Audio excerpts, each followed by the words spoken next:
Hola, ¿qué tal amigos? ¿Cómo están? Tengan todos ustedes muy buenos días, listos para cerrar esta semana junto a ustedes y este mes también. Doménica Tabaqui, ¿cómo está?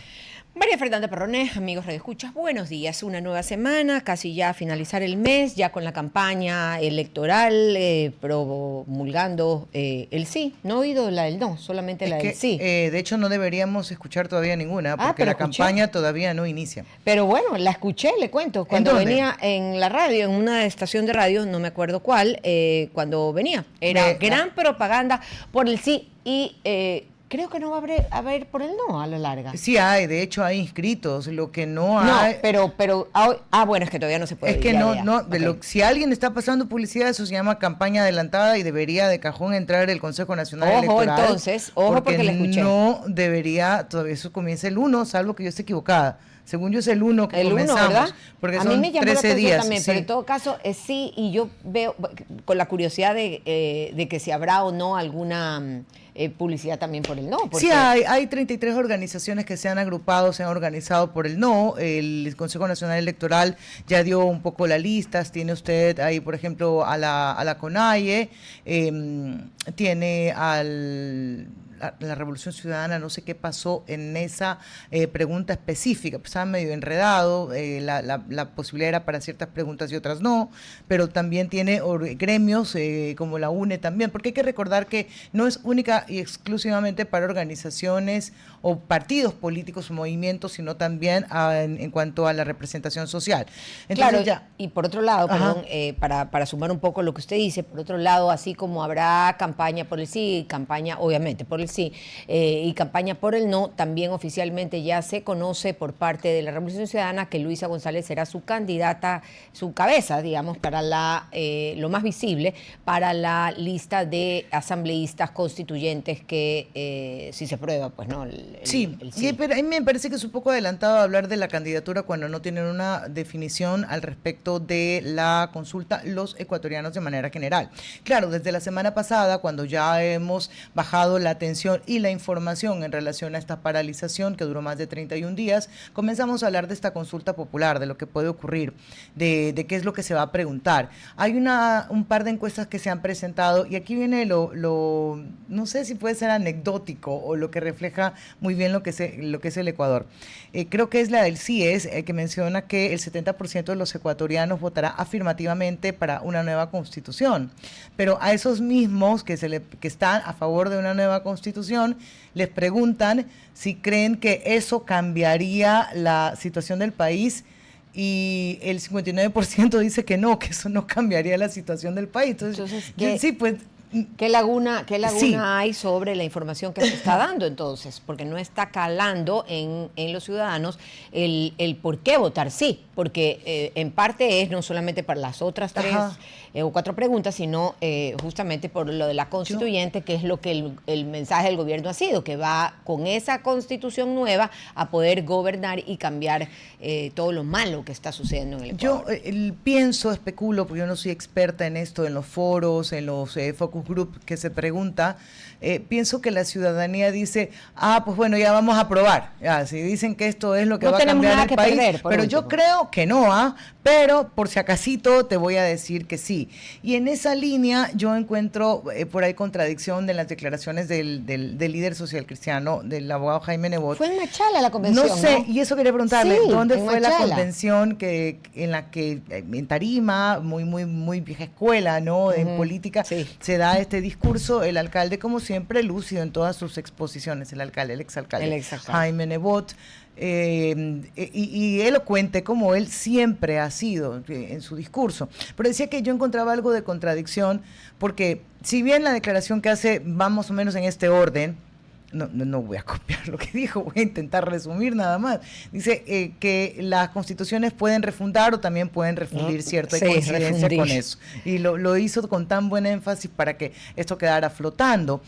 Luego también afirmó que no se estaba preguntando lo que a su criterio se debía, como por ejemplo que se le entregue a los gobiernos autónomos descentralizados de forma inmediata y en dinero, no en papel, las asignaciones que por derecho le corresponden corresponden, pero abre también otro espacio y dice que aquel ministro de Finanzas que no lo haga luego del debido proceso deberá sencillamente ser destituido del cargo porque no está cumpliendo la Constitución.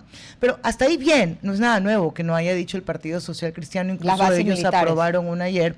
También. Sí, pero que están a favor, que las bases militares, sí, que ellos también lo habían manifestado, también fue parte de la intervención del claro, lo que yo decía que estaba en contradicción, Dome, es, a ver, ¿no creen que esta sea la vía que vaya a solucionar los problemas del país? Sí. Entonces, ¿para qué apoyar una consulta? Para refundar o refundir el país. Sí. No, digo, sería la respuesta? Sí, porque esto dio vueltas, ¿no? Habló sobre la reducción de asambleístas, dijo que podían ir muy buenos esto en cuanto a la Asamblea Constituyente. Hablo de todo, pero yo insisto, porque acá hay una aclaración y me quedo solamente con el párrafo.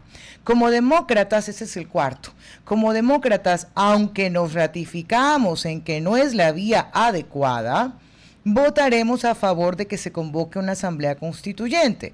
Y si la mayoría de ecuatorianos tiene igual posición, esperamos que el proyecto de constitución que se apruebe no resulte igual o peor que la constitución correísta del 2008. Si tú estás consciente, crees, estás seguro de que esa no es la vía, ¿por qué se apoya? Es pregunta, que vale hacernos el cuestionamiento. ¿Será porque es una lectura netamente electoral, es recuperación de espacio? Es lo que yo decía hace un momento, ¿sabes que eso es lo que quieres? Ok, te lo vamos a dar. Vamos a ver si nos jugamos en esta historia, pero nosotros decimos que no es. Yo pienso más que nada es que la ciudadanía sentirá, aquellos que, mire, con esa encuesta sobre todo, que puede un poco demostrar lo que voy a sostener, es que no tiene nada que perder. O sea, estamos mal. No creo que estemos peor por darle el sí a la consulta, darle el sí a que haya una constituyente. Juguémonosla. Pero es que sí hay algo que perder. Y hay algo más grande que perder cuando no se dibuja por lo menos para qué se quiere una nueva constitución. Y claro, no necesariamente el proyecto del gobierno es el que va a ganar. Es que es así. O al final el proyecto es ese el que va a ganar.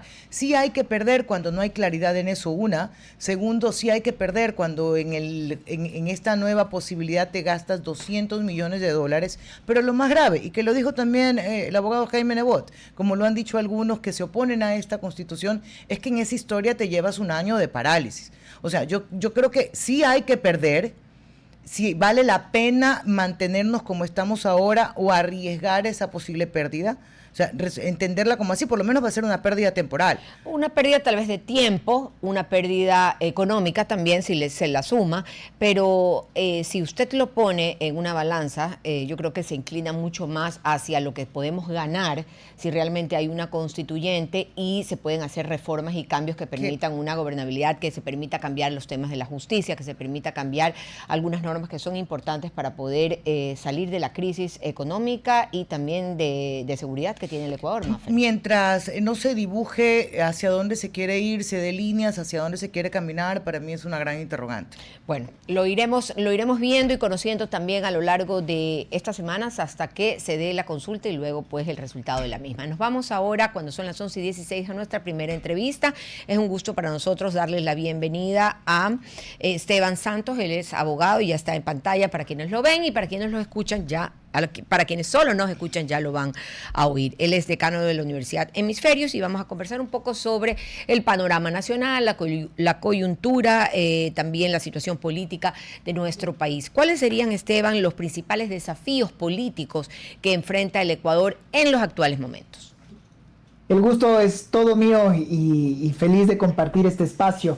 ¿Cuáles son los retos? Los retos creo que no han cambiado mucho desde nuestro retorno a la democracia. El reto de la institucionalidad, el reto de lograr separar a las personas del problema, que un poco como lo que hemos estado escuchando, que una consulta popular termina siendo una consulta de popularidad. Me cae bien el gobernante de turno, le voto a favor, me cae mal, le voto en contra, y no nos importa tanto el condumio. Creo que como ecuatorianos tenemos la obligación de ver qué tipo de país queremos. Hay tres temas que para mí son extremadamente delicados. El tema seguridad, reconocer que podemos solos o que en un mundo globalizado, en un mundo interdependiente, en un mundo de alianzas, podría o no podría un país libre y soberano aceptar cooperación de países que nos puedan ayudar en el tema seguridad. Lo propio, ¿qué tipo de país queremos con relación al comercio? ¿Queremos abrirnos al mundo? ¿Queremos acuerdos comerciales? ¿O creemos que más bien deberíamos un poco ser más herméticos? Y la tercera y última, un sistema democrático de pesos y contrapesos, o si es que creemos que figuras del hiperpresidencialismo pues son los que tienen que darse en un país. Así es que con eso te podría dar una primera, un primer macro de los temas que para mí son los más sensibles que hoy por hoy los ecuatorianos deberíamos estar conversando. Esteban, ¿cómo está usted? Buenos días, María Fernanda Perrone. ¿Es posible llevar al plan de la discusión de todo lo que usted ha manifestado acá sin que nos estrellemos nuevamente con la polarización? Pues muy buena pregunta, María Fernanda, y yo creo que la polarización siempre va a ser un hecho que va a estar ahí. Yo soy un convencido y ojalá que esto no sea de labios para afuera, ¿no? Que los problemas de democracia se tienen que resolver con más democracia. Ahora, el tema es cómo hacerlo en un país que tiene tantos problemas sociales, que mientras ustedes y yo estamos conversando en la región costera, los problemas de seguridad son muy, muy serios, y en la región sierra acabamos de salir de una polarización casi total en algunas provincias como Imbabura. Entonces, claro, hablar de democracia, hablar de lucha de ideas en la medida en la que las garantías físicas no están ahí, es un tema muy difícil. Y por eso creo que hoy más que nunca, estas preguntas macro, estamos próximos a refundar la patria esta es la 21ª vez. Es que esto es un problema de falta de leyes o falta de aplicación de las mismas, y en atención a lo que en mi criterio les comentaba hace un segundo, sobre qué tipo de pilares de sociedad queremos, qué tipo de instancias queremos y cómo hacer para que finalmente la democracia en este país termine de prender el motor. Ok, déjeme agarrar de mi pregunta y de su respuesta para ampliarla un poco, porque a veces uno piensa que la polarización es negativa, pero polarización hay en los Estados Unidos hoy, polarización hay también en la Argentina, y ya luego conversaremos sobre los resultados luego de la Libertad Avanza y el peronismo. O sea, al final terminas un poco en la misma línea. ¿Por qué en nuestro caso particular cada discusión que tenemos se ve de forma negativa? Primero, la polarización, y luego, ¿por qué no es posible ampliar la discusión teniendo otras miradas? Mira, yo creo que hay que, como bien dices, pongamos los puntos sobre las ideas. Las ideas se tienen que conversar, las ideas se tienen que debatir, no así las personas. Yo creo que hay sociedades, no solo hablemos de países, yo qué sé, si pienso en Suiza, usted me va a decir, bueno, pero es que Suiza es otra realidad. Hay países muy cercanos a nosotros, como el Uruguay, como Costa Rica, como el propio Chile, en donde hay personas que pueden pensar muy diferente, pero que la lucha de ideas pueden estar ahí en democracia. Creo que más bien los Estados Unidos está siendo, bajo la administración de Trump, un ejemplo de tal vez lo que deberíamos preguntarnos si queremos o no queremos ese sistema, esa imposición nuevamente de un hiperpresidencialismo por la figura de una sola persona. Creo que en el Ecuador no le somos ajenos al caos, porque en mi criterio el Ecuador tiene una cuenta pendiente muy fuerte de sus instituciones. Y entonces, para mí, finalmente, María Fernanda, sería, ¿cómo hacemos para que las instituciones puedan sobrellevar a cualquier gobernante de turno? Creo que el mejor ejemplo es cómo hace un Perú, en donde si yo les pregunto a ustedes, ¿saben cómo se llama el actual presidente? Cuesta mucho y hay que preguntarle al ChatGPT porque van 8 en 10 años. Y mientras los hinchas de liga todavía no sabemos endeudarnos en la final de la Libertadores, porque tal vez no se va a dar en Lima, porque hoy día está sitiada, está declarada estado de emergencia. Lamento su comentario sobre liga en este... No, es broma, nada más. Ok, yo iba a seguir con lo que usted ya ha dicho claramente, porque está claro que en Perú pasa en Uruguay, terminan en unas elecciones y el resultado son décimas la diferencia y nadie sale a incendiar ninguna calle, no tienen que pagar los partidos en observadores propios para que no te roben las elecciones. ¿Cómo entonces sí se puede lograr tener institucionalidad, no partidos o partidarios dentro de cualquiera sea esta las entidades públicas, sobre todo en las instituciones que tienen un alto poder? Me permito darles 3 ideas rápidas. Por favor. 1. ¿Cómo es que a Perú, que hablábamos, llegan 10.600 millones de inversión extranjera directa? En el Ecuador no llega a los 250 millones, o sea, una petrolera, una minera. Y Perú, siendo primo hermano nuestro, 8 presidentes, insisto, en 10 años. A ver, 1. El Perú le tiene muy claro el tema de cómo nos vamos a abrir como país, los acuerdos de libre comercio. 2, la independencia que tiene el Banco Central. Y entonces tú tienes países como Bolivia que están entrando lamentablemente en una escalada hiperinflacionaria donde no hay dólares. Y como no hay dólares, compran soles peruanos. ¿Cómo hace entonces para esa moneda ser tan estable y que casi no les lleguen estos problemas políticos? Porque crece no gracias a su clase política, sino a pesar de ella. Y la tercera, que otra vez, usted puede ser de izquierdas, de derecha, de lo que usted quiera. Si usted es francés, chino o búlgaro y quiere invertir en el Ecuador, no habla ni siquiera el idioma. ¿Tiene alguna lógica que yo tenga que pelearme en español, en derecho ecuatoriano y ante condiciones en las que está claro que no necesariamente tengo idea? ¿O se entiende que a 27 de octubre del 2025 ya hay foros internacionales de solución de controversias? Ok, ¿Me explico? Esteban, regreso un poco porque hay que también ver la distribución tanto política y de competencia que tienen los países para poder compararlos. Ecuador tiene un hiperpresidencialismo, pero me refiero desde la visión centrista, monopólica por la que ocurre todo eso. Pero eso no pasa en el Perú, por los departamentos que tienen, incluso con la posibilidad de tener su propia seguridad. Entonces, si vamos a hacer esta comparación con Perú, no necesariamente todo atraviesa por determinado marco jurídico, sino porque mañana se va el presidente, pero no se acaba el país, porque hay fuerza y competencia en cada uno de estos gobiernos autónomos. Mira, me encantaría terminar de estar de acuerdo porque si bien hay departamentos, creo que Lima termina de acoplar todo. Estoy de acuerdo en que cada uno tiene que tropicalizar a su realidad.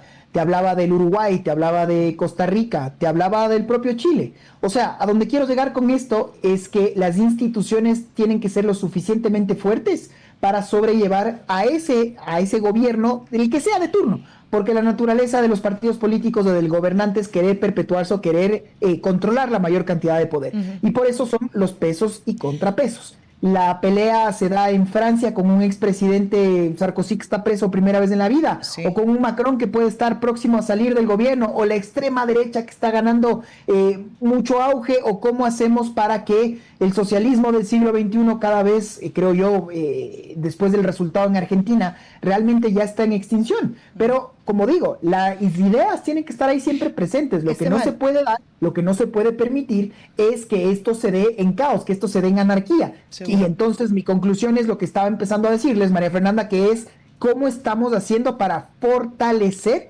a que esas instituciones puedan sobrellevar a los partidos. Ahí voy, ya que estamos un poco comparando países, ¿los mecanismos de selección de las autoridades tendrá algo que ver? Sí, la vara, las condiciones, puede entrar cualquier persona solo porque tengo 18 años o tengo que ponerte algún tipo de mínimos, ¿no? Si usted quiere ser juez de una corte constitucional, la lógica es que tiene que ser abogado, la lógica es que tiene que tener un posgrado en la materia, tienes que ser una eminencia en el tema. O como, por ejemplo, hay actores políticos que en mi criterio completamente en contra de semejante postulado, hablar de jueces como lo que está pasando en la 4T en este momento en México, que sean elegidos por votación popular. Imagínese usted lo que sería tener jueces políticos así de frente, que no es que soy el mejor en la materia, pero supe dar el beso al bebé o vote por mí. Me explico, ¿no? No, ese es un problema que luego pero México va a tener que afrontarlo, le va a pasar una serie de... Una factura. Sí, y altísima, porque no solamente es la decisión que toman, sino en el país que viven. Donde los sistemas son muy corruptos. Decía Rodolfo Vaquerizo, hace años me lo decía, ese fue el país donde se inventó la mordida, hablando de los altos niveles de corrupción.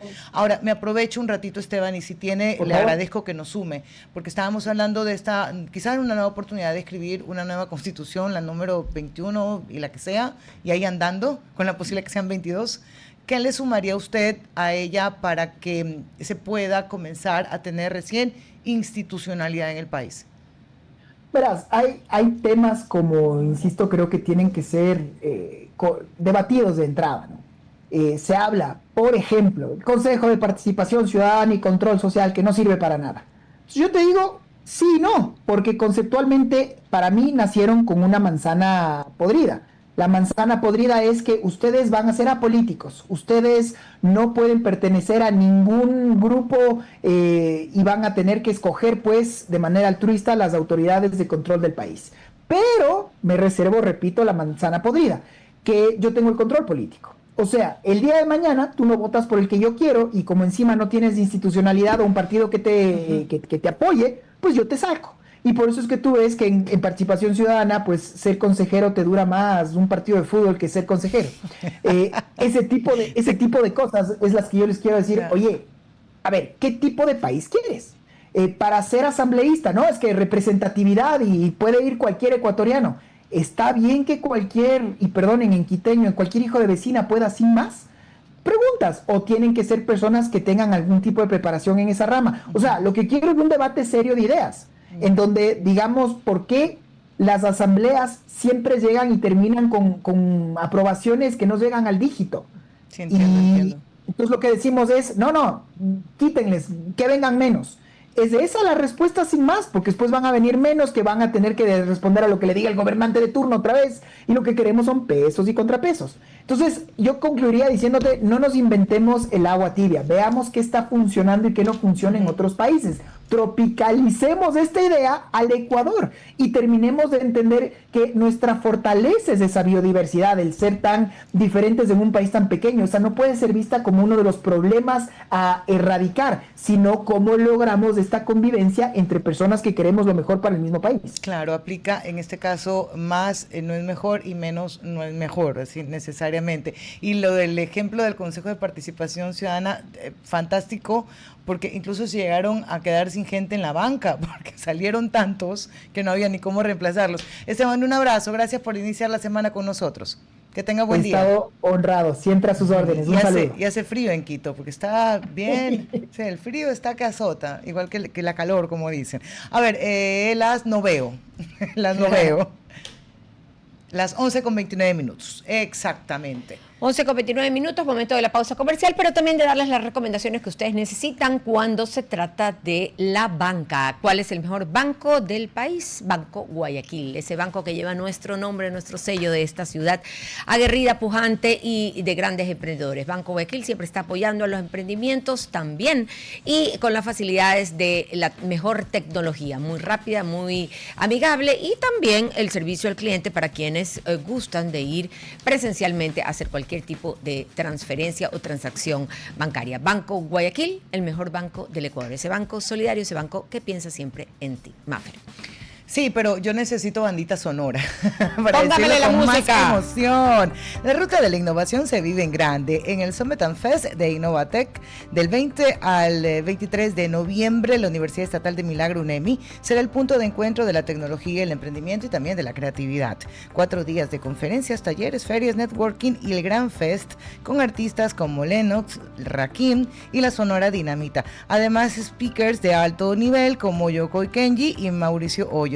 El acceso al Summit es gratuito con registro previo y el Fest con una donación solidaria de $2. Conéctate con el futuro, regístrate en www.innovaitech.io.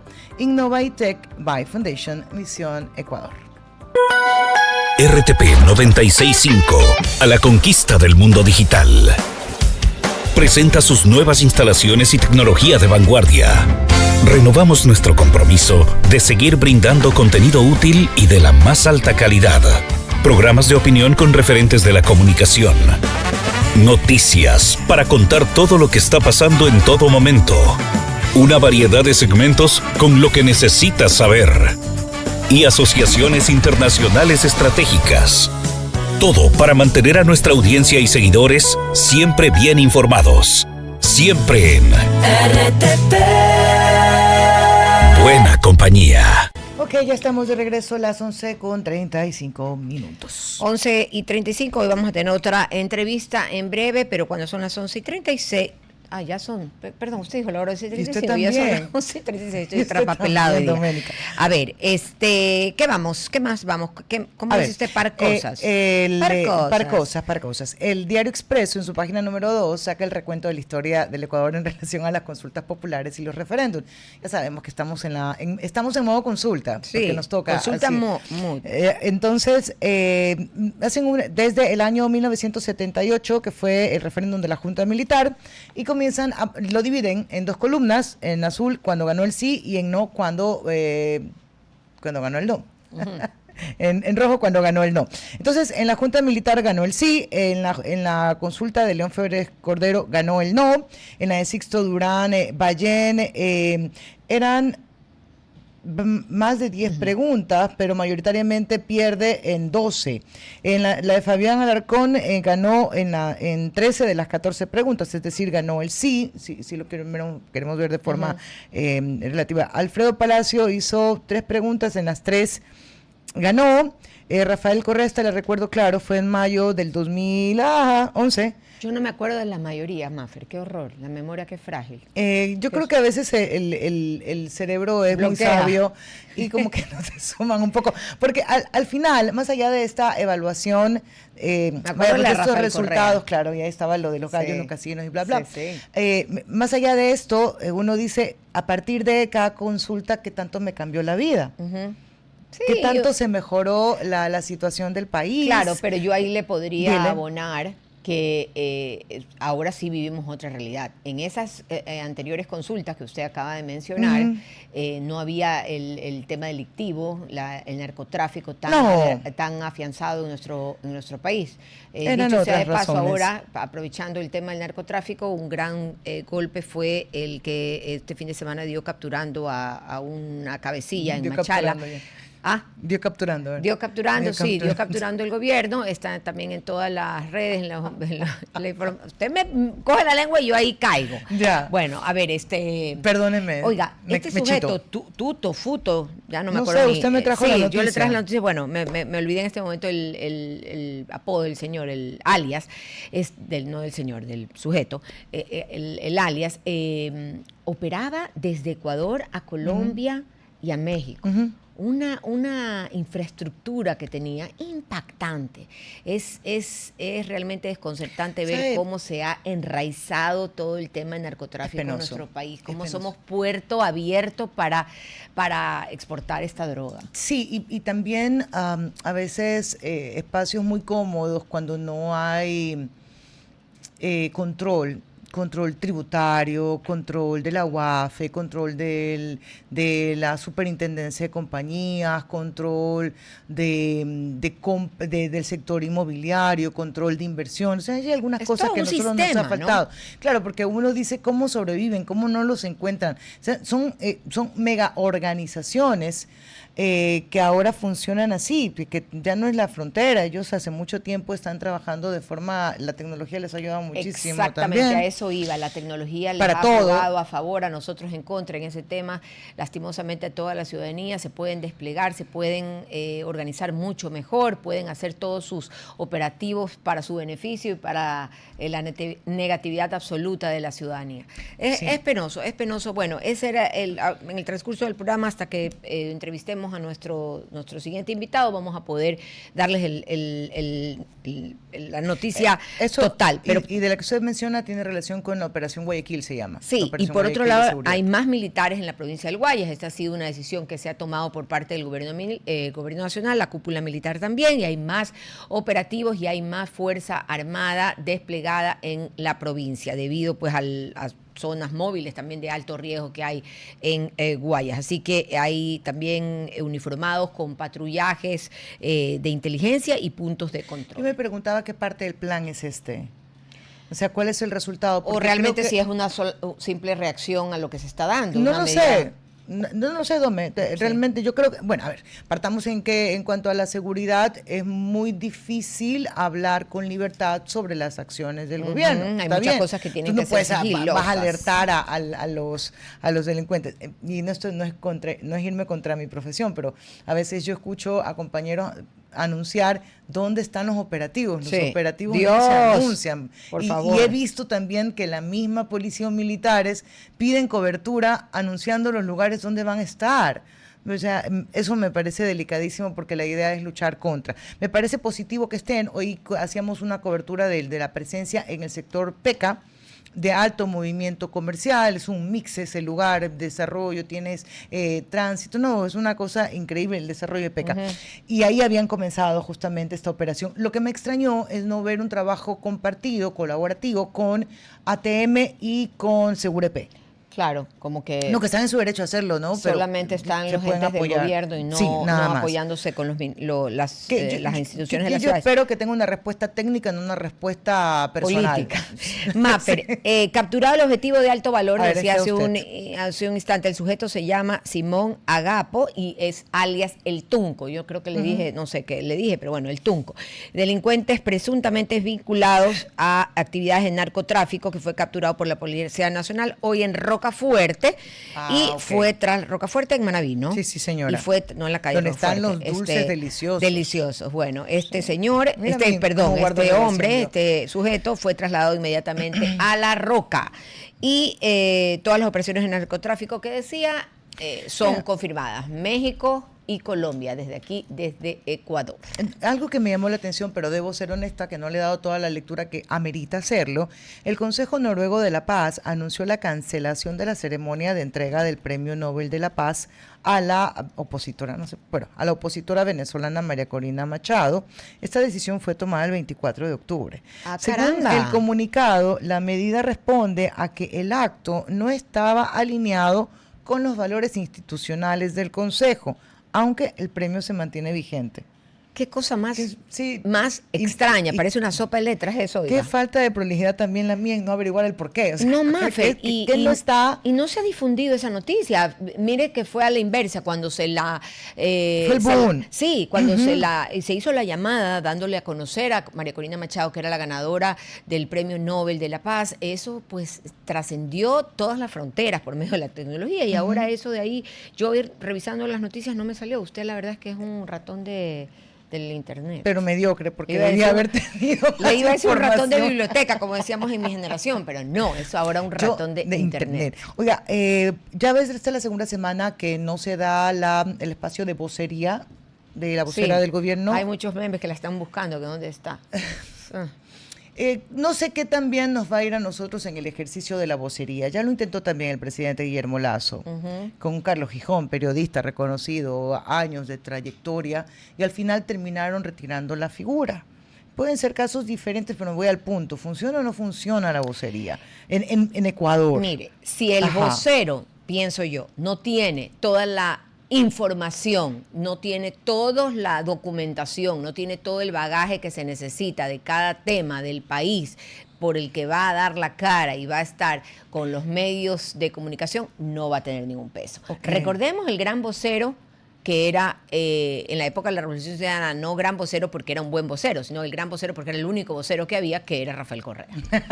No, y pero también, no, sí, era el único vocero Pero que dele había. mérito. Y también en otro orden y en otra forma, el abogado Jaime Nebot cuando era alcalde Nivel. y también el prefecto del Guayas, Jimmy Jairala. Nivel Eran de ellos comunicación.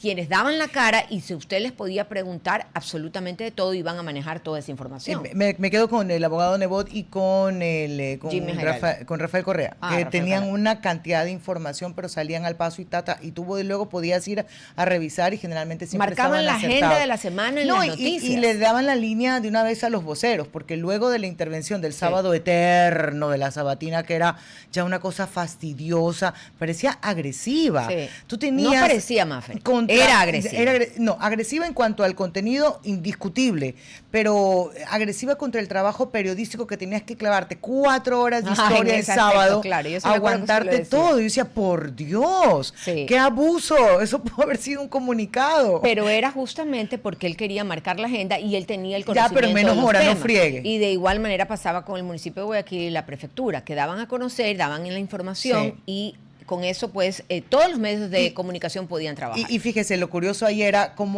porque estos dos personajes hicieron historia, me refiero en la comunicación, la sabatina agresiva, es una que me acuerdo y Y la me miércolina molesto. informativa. Y que también salía con lo suyo. Sí. Entonces a ti el día sábado tenías ya redactando toda la información, investigándola, lunes, martes, hasta miércoles tú tenías, también recordar pues que en ese momento las otras formas de comunicación no existían, no se daban.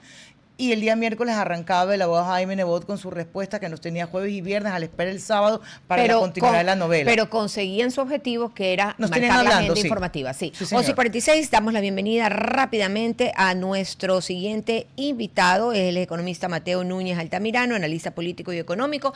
¿Cómo está, economista? Doménica Tabaqui lo saluda. Tiene el micrófono apagado. Hello. Queremos saber... Mientras, ahí está. ¿Cómo está? Le damos la bienvenida. Cuéntenos, para usted, ¿qué pasó con la ley de inteligencia? Esta que la ONU y la viceprefecta presentaron algunos escritos ya ante la Corte sobre el tema, pero ¿qué piensa usted sobre eso? ¿Qué tal? Bueno, muy buenos días, María Fernanda, Doménica. Qué placer estar aquí en este espacio. Muchas gracias por la invitación.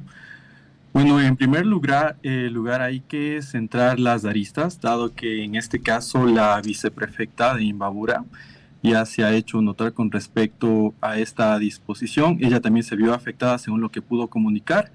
Sin embargo, esto también del paro también merma la situación en la zona norte de nuestro país, donde que hubo graves altercados, situaciones que inclusive se podría catalogar como sin precedentes, dado de la situación donde que no hubo una convocatoria sobre todo masiva, ¿no es cierto? Es por ello que Bercutier, sin embargo, ha ratificado su postura, ¿no es cierto? Entonces, de esta manera, ella está enfrentando un proceso judicial y ya lo ha hecho el llamado inclusive a la ONU que lo podamos hacer para nosotros tener una observación en este caso, ya que ella ya envió inclusive hasta un documento. Este documento contenía inclusive los números, los datos de las personas que ya han sido detenidas, personas heridas, inclusive personas que han sido hasta asesinadas. Economista, ¿cómo está usted, María Fernanda Perrone? ¿Quién debe nutrir de información? Porque teníamos dos actores, si lo quiere usted singularizar. Tenías a quienes protestaban, infiltrados o no infiltrados, representantes de la organización política, pero luego también tenías al monopolio de la fuerza. ¿Quién entrega la información para que no vaya sesgada? Ya, es un gran punto que lo acabas de tomar, Doménica, justamente porque hace unas semanas atrás se filtró en redes sociales un audio del director del correísmo en Imbabura, quien es Peter Ubiria, donde que inclusive existió una presunta activación de sus equipos, porque él mismo lo menciona en ese audio, por eso lo mencionó presunto, sobre todo la activación de sus equipos en el paro, participando directamente en primera fila. Esto abre la puerta a un análisis sobre todo, no tanto de carácter social, sino de un carácter político que intenta meterse inclusive en temas donde que están ahora metiendo al tema de la ONU también. Es por ello que Bercutier inclusive realiza esta carta a la ONU y nosotros también es importante tratar de tomar el tema de la ley orgánica de inteligencia, sí, ya que justamente en ella habla, ¿no es cierto?, de que existen algunos temas que inclusive la Corte Constitucional del Ecuador ya se hizo notar, algunos de los artículos no están, en este caso todavía se encuentran en revisión, y es por ello que, bueno, me he tomado el trabajo también de analizar ciertos artículos que también en materia económica terminan infringiendo directamente. Es por ello que en el artículo 26 de la Ley Orgánica de Inteligencia, en esta menciona que el subsistema de inteligencia, sí, sobre todo lo que es en análisis financiero, este va a ser responsable de la UAFE. En este caso, lo positivo que nosotros podemos encontrar es que este fortalece la prevención y la detección temprana de las actividades, en este caso pueden ser ilícitas, y esto a nosotros también nos permite adelantarnos tal vez al posible lavado de activos, financiamiento del terrorismo. ¿Usted se refiere, economista, en relación a esta aclaración que hace básicamente por el bloqueo de cuentas que sufrieron algunos líderes? ¿Por eso hace esta aclaración? Sí, dado que la situación de los líderes indígenas siempre en su pro de la lucha contra la represión, contra la criminalización, sobre todo en territorios que son tradicionales de nuestra sierra, ellos también se han hecho notar. Claro que también existe también una desinformación en cuanto, porque ustedes saben que estos son temas que también vienen de la mano con el sensacionalismo, y es por ello que también se ha topado el tema del congelamiento de las cuentas bancarias de la viceprefecta de Imbabura, Paulina Bercutier. Y justamente por ello hago énfasis, ya que de igual manera el presidente de la CONAIE también se vio afectado de esta manera. Y nosotros lo que tenemos que también puntualizar es que una de las falencias que nosotros podemos encontrar dentro de la tónica es que esto se puede prestar a riesgos de sesgo en la interpretación también de los datos. Nosotros también tenemos que tener en cuenta que la UAFE no solo tiene acceso a la información financiera, sino que también debe existir una muy buena gestión y manipulación de los datos para que estos no puedan tener una interpretación sobre todo sesgada. ¿Cómo se relaciona, economista, la decisión tomada del bloqueo con los hechos violentos? Porque alguien pudiera argumentar, fíjate, que hubieran hecho con más recursos. Exactamente. Y sabes que, Doménica, uno de los principales problemas de esta situación es que los paros mueven millones de dólares a la interna, sin embargo, estos no dejan de afectar a la economía de nuestro país. Las calles cerradas, los mercados no pueden realizar su correcta cadena de suministración, distribución y redistribución. Esto también acarrea varios problemas, el sector lechero, el sector agrícola, el sector avícola, solo hablando de la parte, digamos, del sector primario. Pero si nosotros ahondamos un poco más a profundidad este tema de la ley de inteligencia, nosotros también no tenemos que dejar de lado que esta parte, tenemos también inclusive lo que es el artículo 50, donde que se establece que las instituciones públicas, organismos de apoyo, estos tienen que estar obligados a entregar, en este caso, a los subsistemas o al Sistema Nacional de Inteligencia toda la información, ya sea complementaria para el análisis, inclusive esto se puede prestar, digamos que hasta de persecución política. Muchos políticos ya van a empezar a sonar, ya lo estamos escuchando, solamente es lo que está por venir. Es el inicio de una gran, entre comillas, represión, digámoslo así, por parte de la contraparte al gobierno nacional. Sin embargo, lo que tenemos que nosotros también puntualizar dentro de esta ley, dentro de lo que es el marco regulatorio constitucional, es que uno de los beneficios también de esta ley es que podemos obtener información clave, lo que es para la prevención de delitos, detección de amenazas e inclusive para lo que es contra el terrorismo, ya que esta ley no solamente es de inteligencia, sino también contrainteligencia.